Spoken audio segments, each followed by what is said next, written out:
Welcome back, everyone. I hope you had a chance to recharge your batteries and have a chat with your network. We're honoured now to continue with a keynote speech from Travis Hill, Acting Chairman of the Federal Deposit Insurance Corporation in the US. And I believe we have him online.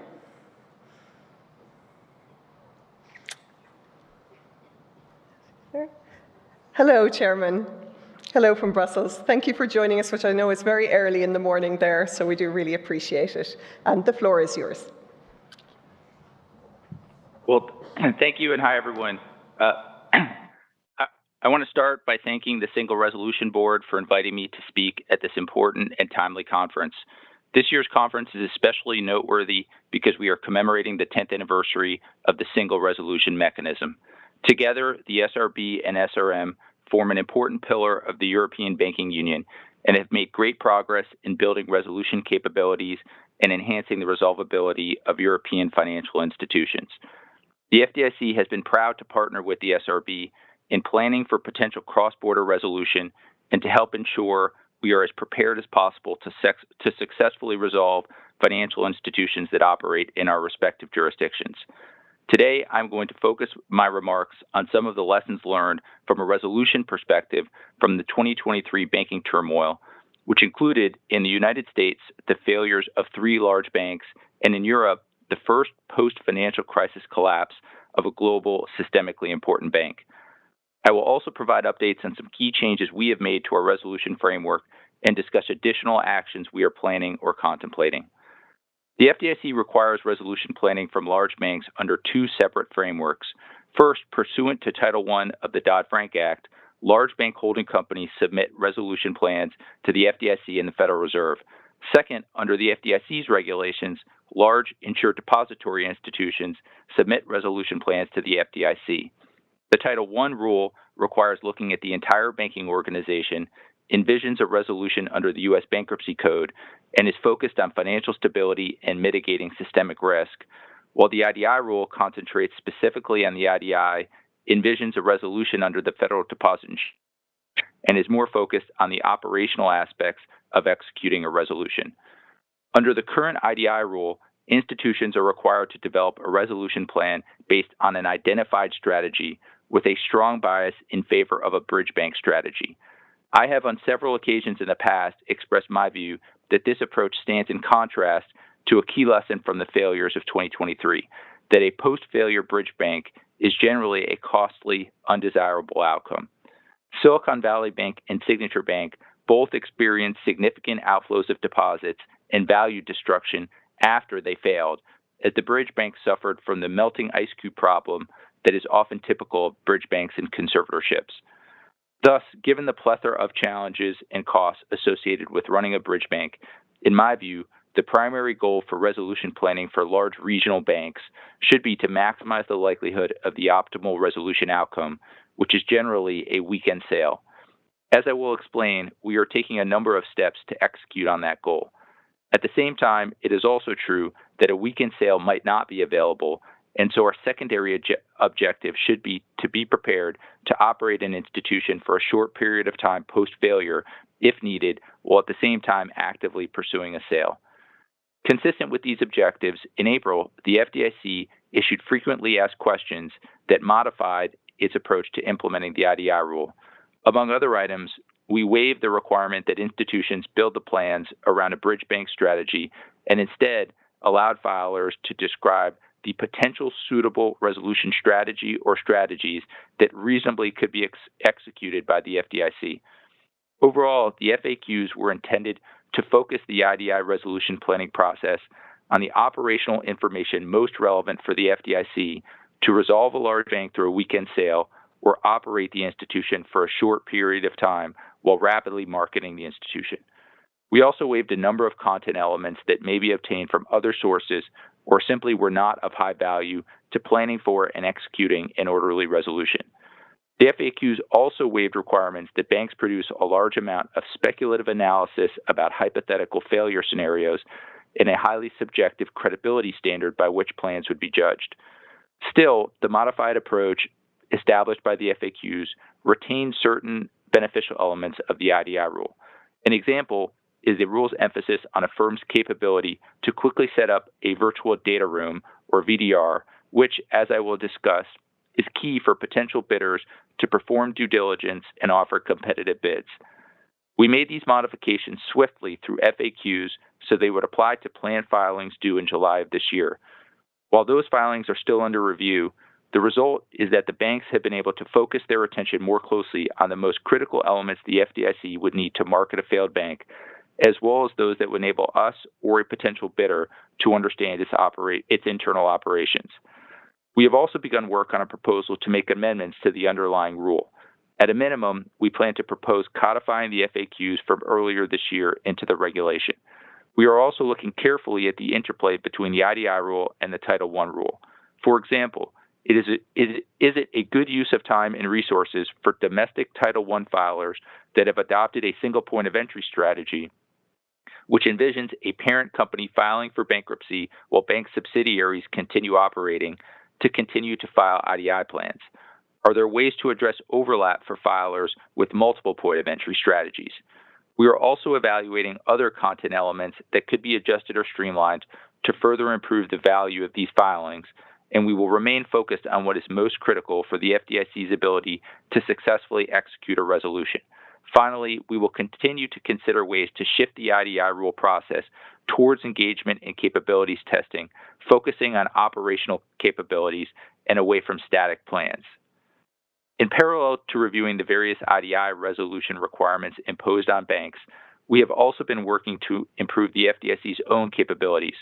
Consistent with the objective of maximizing the likelihood of a quick sale, we are developing a better understood, competitive, and nimble failed bank marketing process so that we can be as prepared as possible to rapidly market a failed institution, even with little advance notice.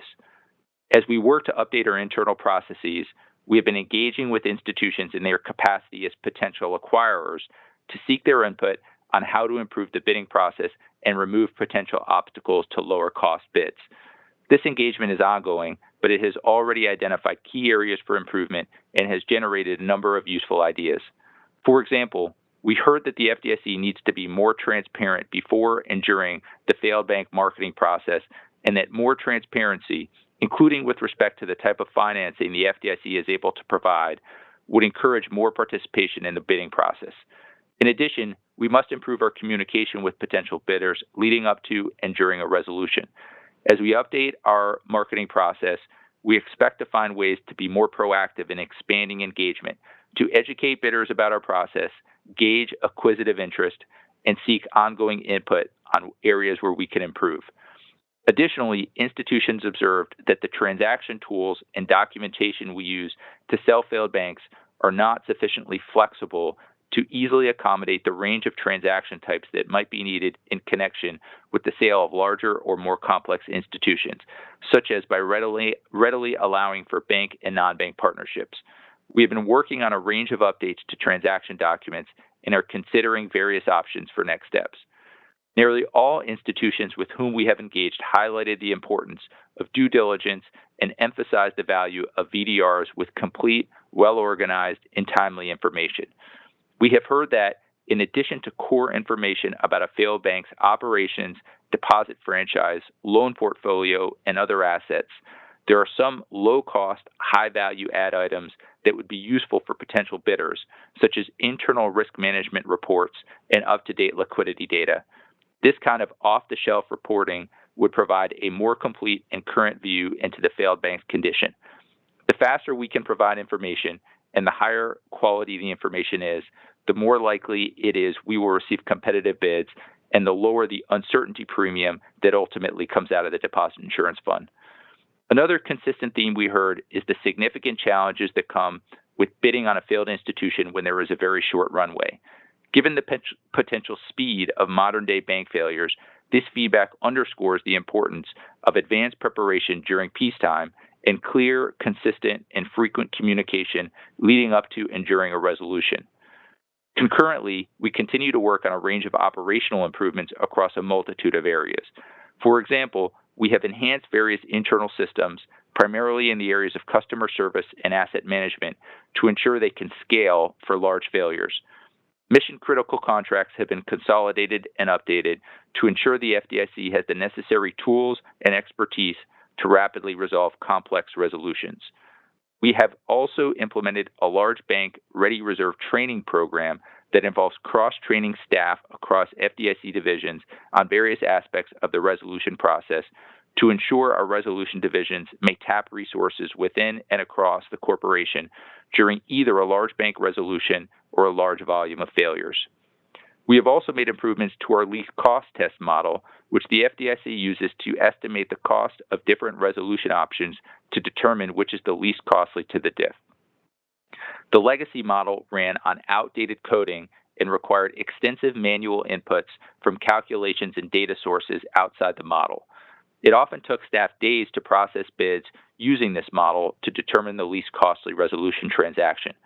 The rapid failures of 2023 demonstrated the need for a new, faster model. The new model allows for the analysis of failing bank transactions in hours instead of days and improves our ability to conduct valuations of more complex transactions, incorporating additional lessons learned from the 2023 failures. Furthermore, we also plan to reevaluate our bidder eligibility criteria. While there is a balance to be struck between, first, maximizing the number of bidders, and second, ensuring that bidders have the financial and operational capacity to take on a failed bank transaction, my general view is that our existing criteria is too restrictive when it comes to large failures. The downside risk of not finding an acquirer or of the best bid coming at a substantial cost to the DIF may outweigh the downside risk of potential future problems at certain potential bidders. Of course, maintaining criteria that exclude institutions with immediate vulnerabilities remains critical, but the smaller the number of potential acquirers, the less luxury there is to be selective in setting eligibility criteria. We also continue to explore ways to expand participation from non-banks in the marketing process. Today, non-banks control substantial pools of capital that can be deployed to bid on assets of failed institutions and can be used in partnership with banks to bid on entire institutions. As an example of our work in this area, the FDIC has developed a seller financing program for non-bank bidders to increase competition by including private equity firms and other non-bank entities in the marketing process, and thereby ultimately reduce costs to the DIF. On a go-forward basis, we have developed a pre-qualification process for non-bank bidders with the intent of qualifying non-bank bidders in advance of any offering.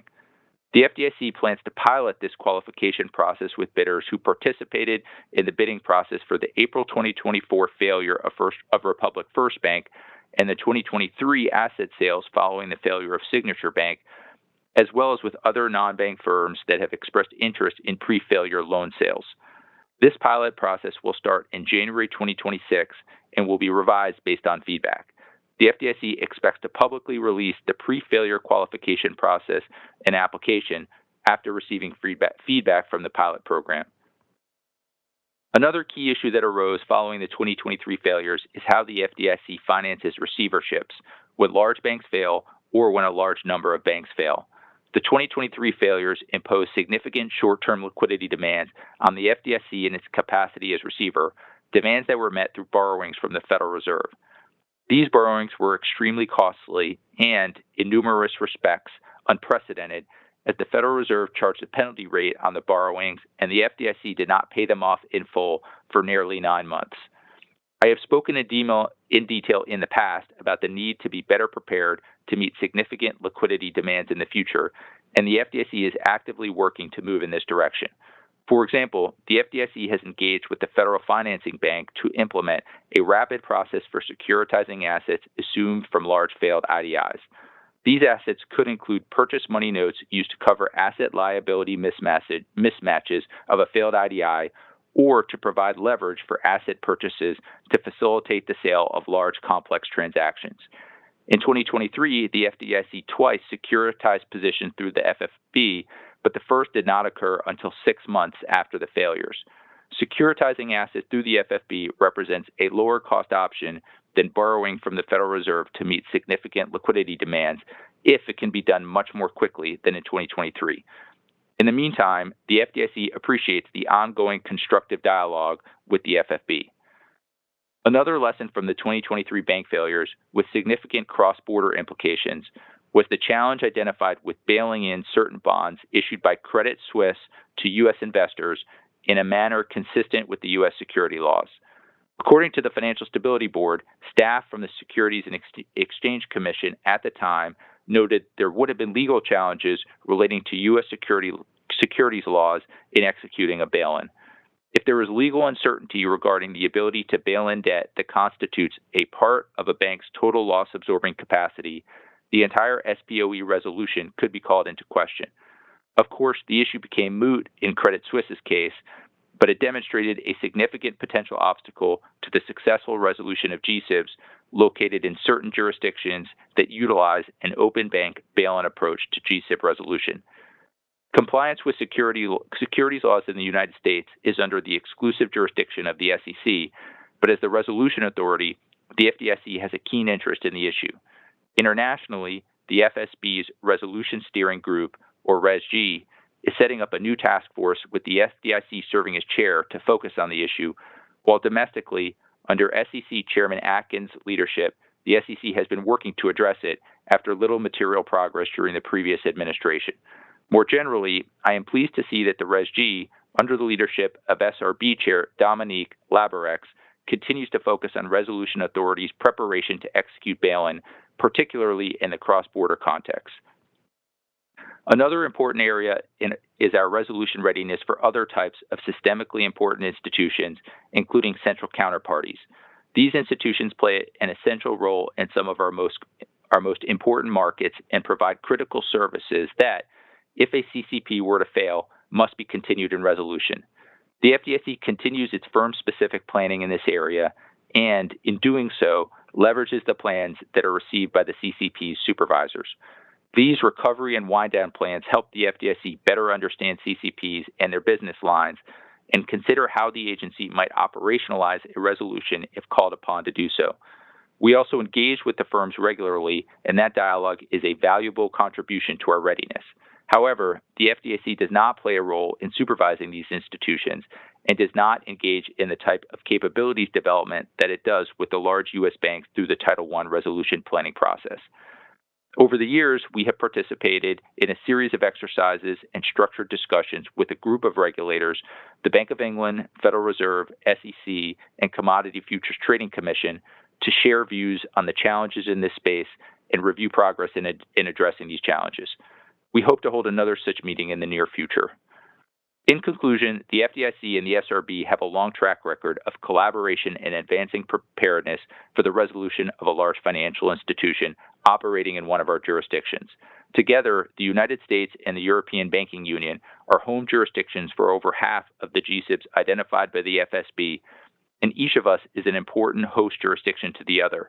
For an orderly GSIB resolution to occur, we will need to continue to closely collaborate with each other and other international authorities.